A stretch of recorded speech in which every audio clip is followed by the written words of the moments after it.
Olá, jovens! Sejam muito bem-vindos a mais um vídeo do canal Biosfera. E hoje é um dia muito especial, porque hoje nós comemoramos o Darwin Day, que é uma homenagem ao dia de nascimento aí de Charles Robert Darwin, que é um dos maiores cientistas da nossa história. E como todo grande cientista, a vida de Charles Darwin está sempre rodeada aí por algumas histórias, algumas verdadeiras, outras nem tanto. E uma dessas histórias que ronda aí o nome de Charles Darwin seria que em seu leito de morte ele teria negado o seu trabalho, ele teria rejeitado a teoria da evolução e teria se convertido ao cristianismo. Então, o quanto dessa história pode ser considerada verdadeira? E o que esse tipo de informação pode causar na ciência? Ficou curioso, né? Então se liga aí que nós vamos tirar essa história a limpo no vídeo de hoje.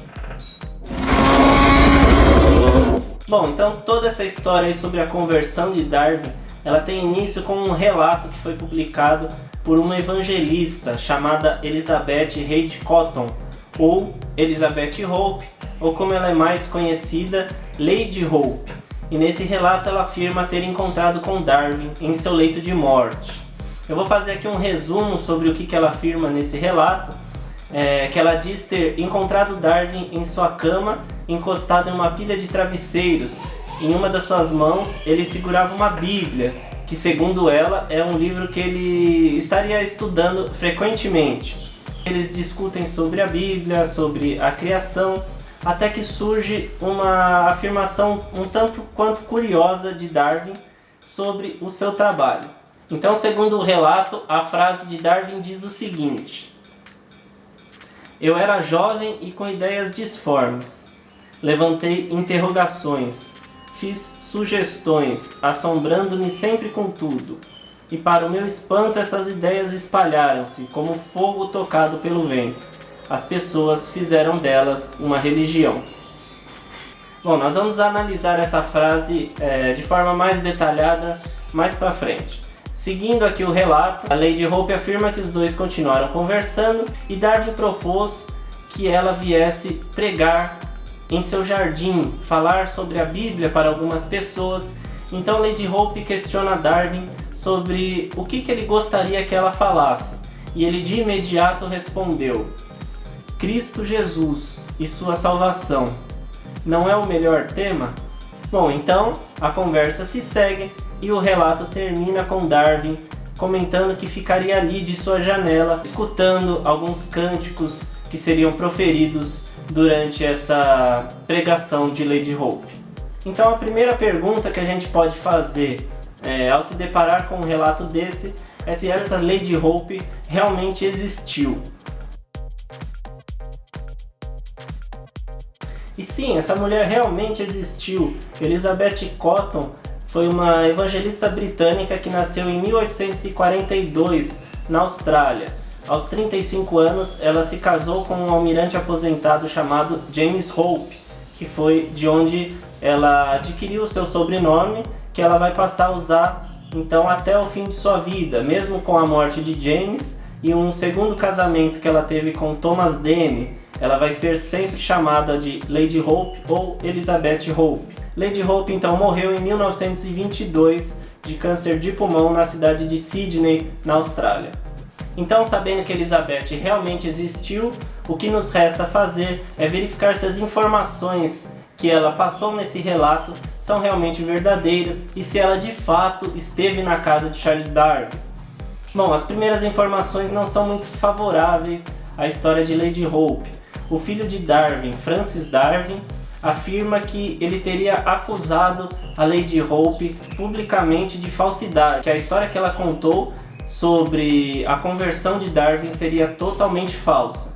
E a outra filha de Darwin também, Henrietta, posteriormente fez a mesma afirmação. Ela disse o seguinte: "Eu estava presente em seu leito de morte e Lady Hope não estava presente durante a sua última doença ou qualquer doença. Acredito que ele nunca nem mesmo a viu, mas de qualquer forma ela não teve influência sobre ele em qualquer departamento de pensamento ou crença." Um dos maiores biógrafos de Darwin, que é o James Moore, que é o autor Belezura aqui, que é uma das maiores biografias de Darwin que ele escreveu junto com Adrian Desmond, ele foi atrás dessa história da Lady Hope para verificar se realmente é verdade o que ela diz. E contrariando os filhos de Darwin, ele diz que sim, Lady Hope esteve na casa de Charles Darwin. James Moore vai publicar então um livro chamado The Darwin Legends, onde ele vai contar essa história sobre a Lady Hope, e ele afirma nesse livro que ela teria sim visitado a casa dos Darwin no ano de 1881, só que nessa época nem Francis Darwin nem a Henrietta estariam presentes, né? Não estariam em casa, apenas a esposa de Darwin, a Emma, estaria lá para recebê-la.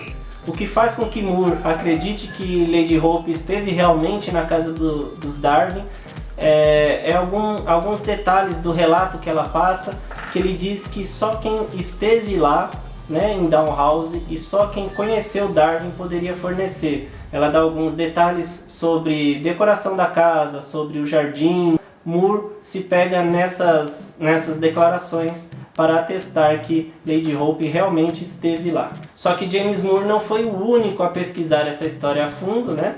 O Dr. Paul Marston também foi atrás dessa história, e ele, analisando os relatos, né, da Lady Hope, ele encontra diversas contradições, inclusive em detalhes importantes, onde primeiro ela diz que Darwin estaria em seu leito de morte, né, encostado numa pilha de travesseiro, sentado na sua cama, só que depois, em um outro relato, ela afirma que Darwin estaria esperando ela em seu sofá. Então, segundo Poe, essas são algumas contradições importantes, né, que tornam a história da Lady Hope um tanto suspeita. E segundo a data fornecida por James Moore, a visita de Lady Hope teria ocorrido entre 20 de setembro e 2 de outubro de 1881, sendo que Darwin veio a falecer apenas em 19 de abril de 1882, ou seja, 6 meses após a visita de Lady Hope. E outro fato curioso é que a Lady Hope foi publicar o seu primeiro relato apenas em 1915, ou seja, ela esperou 33 anos após a morte de Darwin para tornar essa história pública. O porquê dela ter esperado tanto tempo para tornar essa história pública é uma das dúvidas que ficam. E depois, em 1920, ela veio recontar essa história, né, publicando novamente esse relato em uma revista diferente.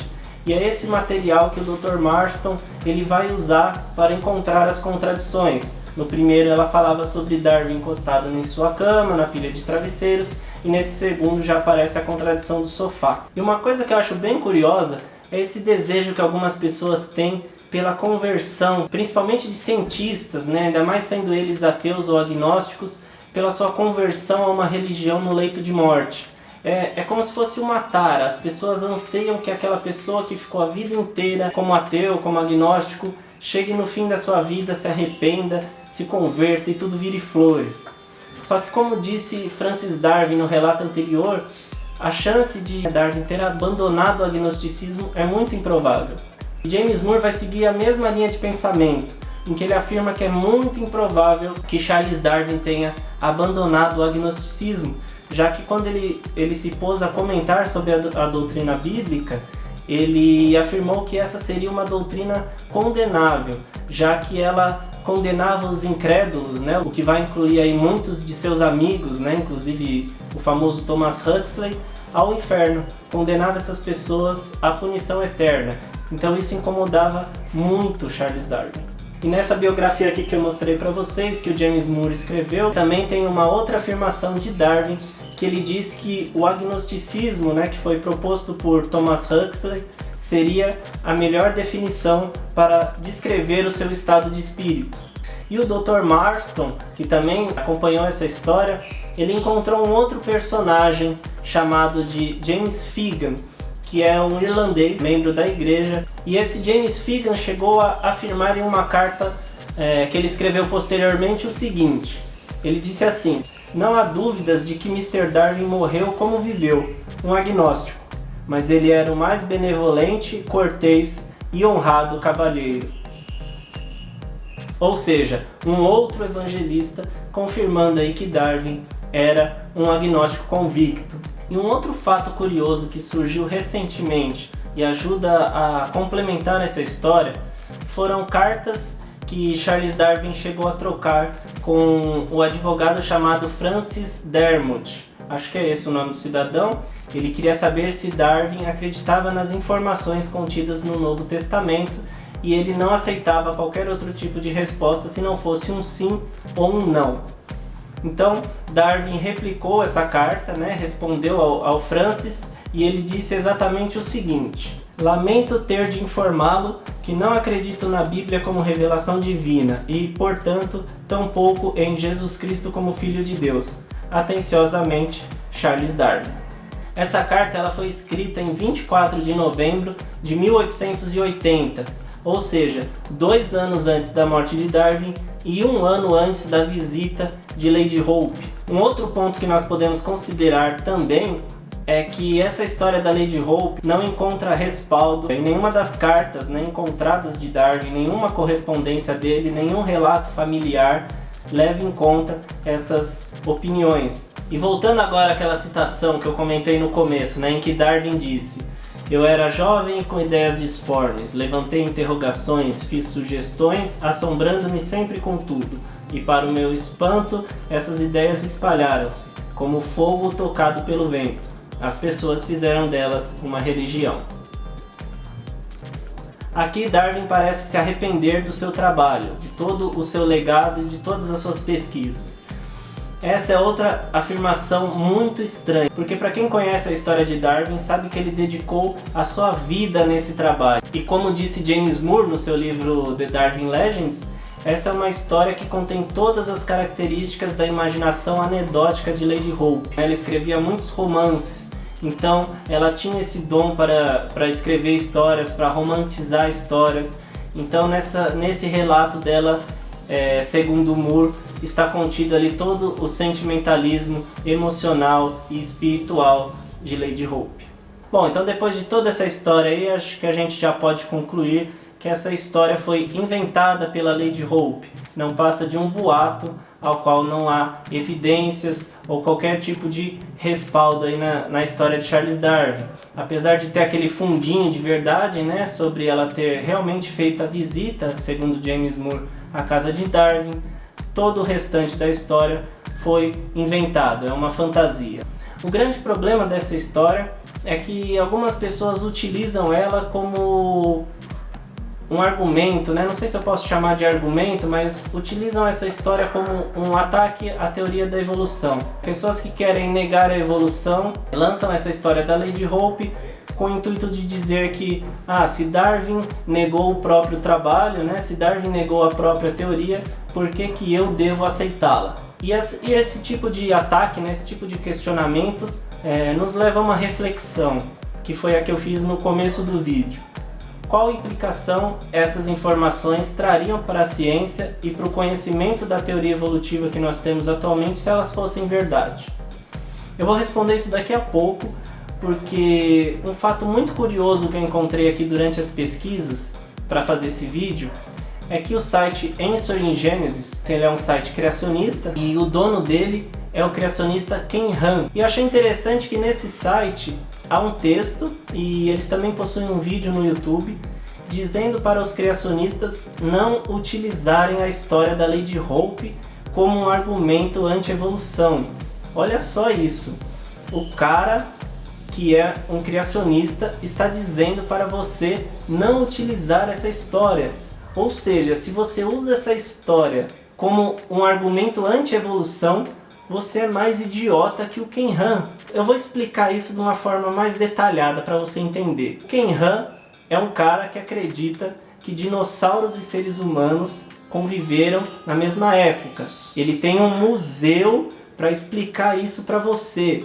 E nesse museu ele tem um Triceratops em que você pode ver nesse Triceratops uma sela, como se fosse uma sela de cavalo para as pessoas montarem um Triceratops.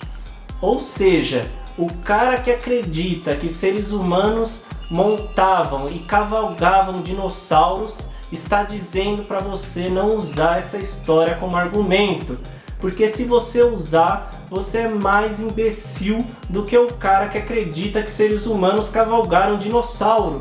Então, meu filho, por favor, esquece essa lei de Hope, esquece essa história e não seja mais imbecil que o Ken Han, por favor. Se essa história realmente fosse verdade, né? Se Darwin tivesse convertido, negado o seu trabalho, o que isso mudaria para a ciência, o que isso mudaria para o conhecimento biológico atual? Bom, obviamente você sabe que a resposta é nada. Simplesmente nada. Charles Darwin, ele é um ser humano como outro qualquer. Ele cometeu erros como diversos outros cientistas também cometeram.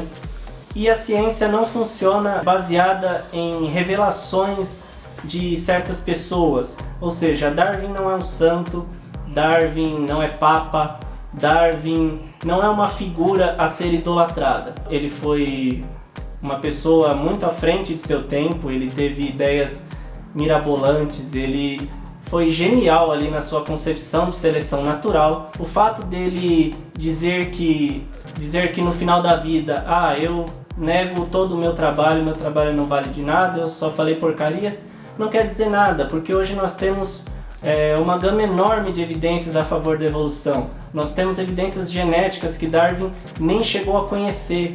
Então, toda a base molecular aí, ela dá um respaldo à proposta de Darwin sobre ancestralidade comum, que é indiscutível. E a questão do Darwin ter se convertido ao cristianismo também não faz a menor diferença. Ele podia ter se convertido ao cristianismo, ao islamismo, ao hinduísmo, ao satanismo, ao que quer que seja, porque as evidências científicas não dependem da concepção religiosa do pesquisador. Eu até duvido que algumas pessoas acreditem mesmo nessa história, né? Às vezes eu acho que elas só querem gerar confusão, gerar algum tipo de desinformação, e o que torna bem compreensiva a visão de Richard Dawkins, que ele costuma comentar que quando ele estiver em seu leito de morte, ele quer que tudo seja gravado, ele quer evitar qualquer tipo de conversão no leito de morte. E vendo o tanto de histórias que surgem, né, com cientistas, enfim, é bem compreensível esse ponto de vista dele. Bom, então por hoje é isso, eu espero que você tenha gostado desse vídeo e também espero que você não seja mais estúpido que o Ken Han. Esqueça essa história, certo? Se inscreva aqui no canal para você receber aí atualizações de novos vídeos. Se você gostou, deixa aí seu like, faz o seu comentário, compartilhe o conhecimento nas redes sociais. Um abraço a todos e muito obrigado, até a próxima.